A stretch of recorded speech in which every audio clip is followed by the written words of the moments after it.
diagram wall breakdown structure dari sebuah proyek sederhana yang berkaitan dengan pengembangan sistem informasi.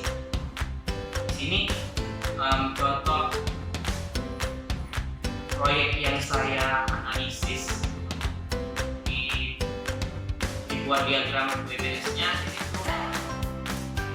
dengan judul penerapan kode emitter dalam pengembangan sistem informasi manajemen surat dan penghasilan, mana substansinya teknis dibuka. Nah, sebelum membuat WBS, sebelum menjelaskan WBS dari proyek ini, saya akan jelaskan terlebih dahulu tujuan, sasaran, manfaat dari proyek ini, dan juga nama metode pengembangan sistem informasi yang digunakan. Yang pertama itu tujuan dan sasaran. Tujuan proyek ini yaitu untuk mempermudah pihak PT Semen Padang, di mana kasus ini kantor sekretariatnya dalam manajemen surat dan pengarsipan sehingga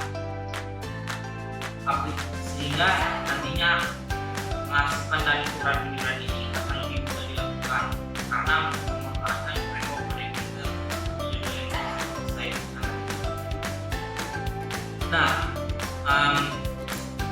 tentunya manajemen surat pengarsipan ini sudah menggunakan kodifikasi dalam database melalui media web yang nantinya akan menghasilkan aplikasi informasi manajemen surat pengarsipan guna untuk pihak pada dalam hal ini atau sekretariatnya. Itu merupakan tujuan dan sasaran. Yang kedua, lalu ada manfaat dalam pengembangan proyek sistem informasi ini. Yang pertama, bagi perusahaan, yaitu mempermudah proses pengelolaan lalu lintas surat, pengarsipan, dan laporan surat, sehingga jika nanti dibutuhkan waktu yang dibutuhkan untuk membuat laporan itu sedikit, tidak perlu waktu banyak. Yang kedua, mempermudah dalam melakukan pencarian surat. Yang ketiga, meningkatkan efektivitas, efisiensi dan produktivitas kerja.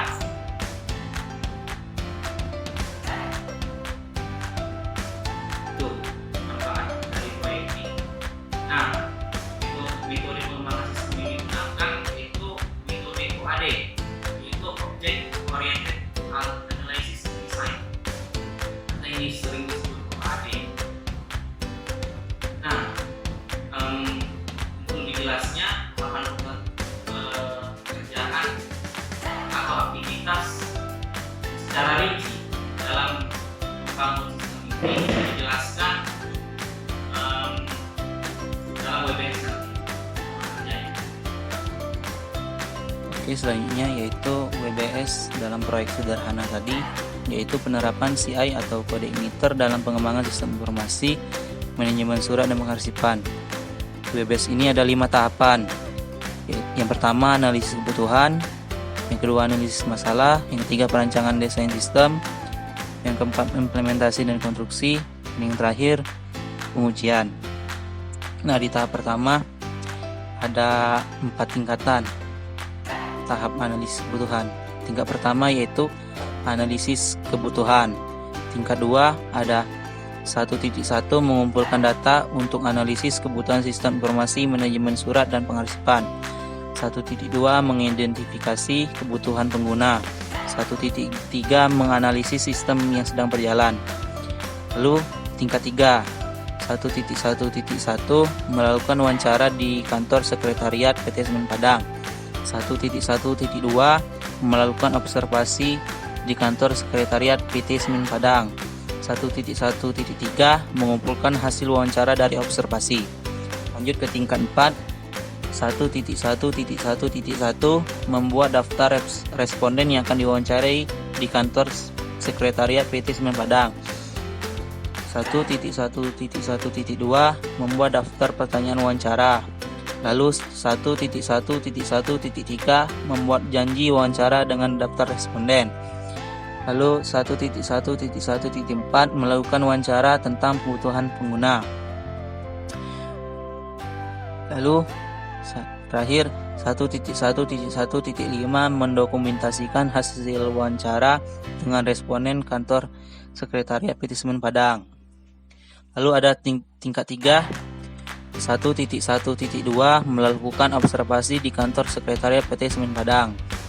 Lanjut di bawahnya tingkat 4, 1.1.2.1 meminta izin melakukan observasi di kantor sekretariat PT Semen Padang. Lalu 1.1.2.2 membuat checklist atau daftar poin observasi. Lalu 1.1.2.3 melakukan observasi penanganan lalu lintas surat secara manual yang terjadi pada PT Semen Padang. Terakhir 1.1.2.4 mendokumentasikan hasil observasi penanganan lalu lintas surat secara manual yang terjadi pada PT Semen Padang. Lalu ada tingkat 3 lainnya, yaitu 1.1.3 mengumpulkan hasil wawancara dan observasi. Di bawahnya tingkat 4, 1.1.3.1 dokumentasi hasil wawancara dengan responden kantor sekretariat PT Semen Padang. Lalu selanjutnya 1.1.3.2 dokumentasi hasil observasi penanganan lalu lintas surat secara manual yang terjadi pada PT Semen Padang. Lalu ada tingkat 2, 1.2 mengidentifikasi kebutuhan pengguna. Di bawahnya tingkat 3, 1.2.1 menetapkan kebutuhan pengguna sistem. Lalu tingkat 2, ada tingkat 2 yang lain. 1.3 menganalisis sistem yang sedang berjalan. Di bawahnya tingkat 3, 1.3.1 membuat flowchart alur kerja sistem yang sedang berjalan lalu lintas surat secara manual yang terjadi pada PT Semen Padang. Lalu ada tahap yang kedua, yaitu analisis masalah. Di tingkat pertama ada 2.0 analisis masalah. Di tingkat 2 ada 2.1 mengidentifikasi masalah, 2.2 menentukan permasalahan yang ada, 2.3 mencari alternatif pemecahan masalah, 2.4 mendokumentasikan hasil akhir analisis permasalahan. Tingkat 3 di bawah 2.1, yaitu 2.1.1 mempelajari flowchart sistem yang sedang berjalan. Lalu ada 2.1.2 membuat list daftar kelemahan sistem yang sedang berjalan. Lalu ada tingkat 3, yaitu 2.2 menentukan permasalahan yang ada. Di bawahnya tingkat 3, 2.2.1 mempelajari kelemahan sistem yang sedang berjalan. Lalu ada 2.2.3 merumuskan kelemahan sistem yang telah dipelajari. Ada 2.2.4 menentukan prioritas pemecahan masalah dalam rumusan kelemahan sistem. Lalu ada tingkat 2 yang lain, 2.3 mencari alternatif pemecahan masalah. Di bawahnya tingkat 3, 2.3.1 mengusulkan sistem yang baru berdasarkan kebutuhan pengguna dan prioritas pemecahan masalah yang dibuat. Lalu masuk ke tahap yang ketiga, yaitu perancangan desain sistem. Tingkat pertama ada 3.0 perancangan desain sistem. Di bawahnya tingkat 2 ada 3.1 perancangan UML. Lalu ada 3.2 perancangan database atau basis data, database system. Lalu ada 3.3 perancangan kamus data atau data dictionary. Lalu 3.4 perancangan user interface. Lalu 3.5 mengevaluasi hasil rancangan desain sistem. Yang terakhir 3.6 mengumpulkan dokumentasi hasil akhir rancangan desain sistem. Nah, di bawah 3.1 tadi, perancangan UML tadi, ada tingkat 3, yaitu 3.1.1 mendokumentasikan hasil rancangan UML. Lalu di bawah 3.3 ada juga tingkat 3, yaitu 3.3.1 mendokumentasikan hasil rancangan kamus data. Lalu ada tingkat 3 lain, yaitu di bawah 3.4 perancangan user interface, yaitu 3.4.1 mendokumentasikan hasil rancangan user interface. Lalu ada tingkat kedua, 3.2 perancangan basis data database system.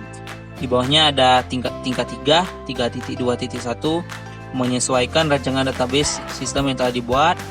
Lalu ada selanjutnya 3.2.2, mendokumentasikan hasil rancangan database sistem. Lalu ada tingkat 2, bagian 3.6, mengumpulkan dokumentasi hasil akhir rancangan desain sistem. Di bawahnya ada tingkat 3, yaitu 3.6.1, dokumentasi hasil rancangan UML. Selanjutnya ada 3.6.2, dokumentasi hasil rancangan database sistem. Selanjutnya ada 3.6.3, dokumentasi hasil rancangan kamus data. Dan terakhir 3.6.4, dokumentasi hasil rancangan user interface. Lalu pada masuk tahap 4. Di sini ada tingkat pertama 4.0, implementasi dan konstruksi. Di tingkat 2 di bawahnya ada 4.1, mempelajari dokumentasi hasil rancangan desain sistem. Selanjutnya ada 4.2, mengimplementasikan hasil rancangan desain menjadi kode dengan bahasa pemrograman PHP. Lalu ada 4.3, membuat alur kerja kode Igniter Framework. Yang terakhir 4.4, mengumpulkan dokumentasi hasil implementasi sistem. Lalu ada tingkat 3 di bawah 4.2, mengimplementasikan hasil rancangan desain, yaitu 4.2.1, mendokumentasikan kode program yang telah dibuat. Lalu ada tingkat 3 yang lain di bawah 4.3, yaitu 4.3.1, mendokumentasikan alur kerja yang telah dibuat. Lalu ada tingkat 2, 4.4, mengumpulkan dokumentasi hasil implementasi sistem. Ada tingkat 2 di bawahnya, dokumentasi kode program PHP.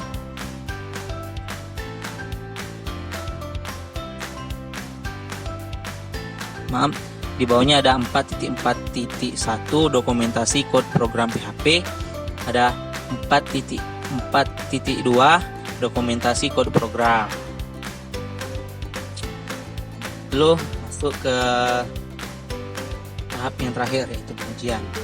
Di tingkat 1 ada 5.0, pengujian. Di bawahnya tingkat 2, 5.1, mempersiapkan perangkat yang pendukung sistem informasi manajemen surat dan pengarsipan.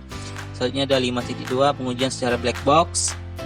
Yang selanjutnya 5.3, training kepada user sistem kantor administrasi PT Semen Padang. Lalu ada yang terakhir 5.4, mendokumentasikan hasil pengujian sistem informasi manajemen surat dan pengarsipan.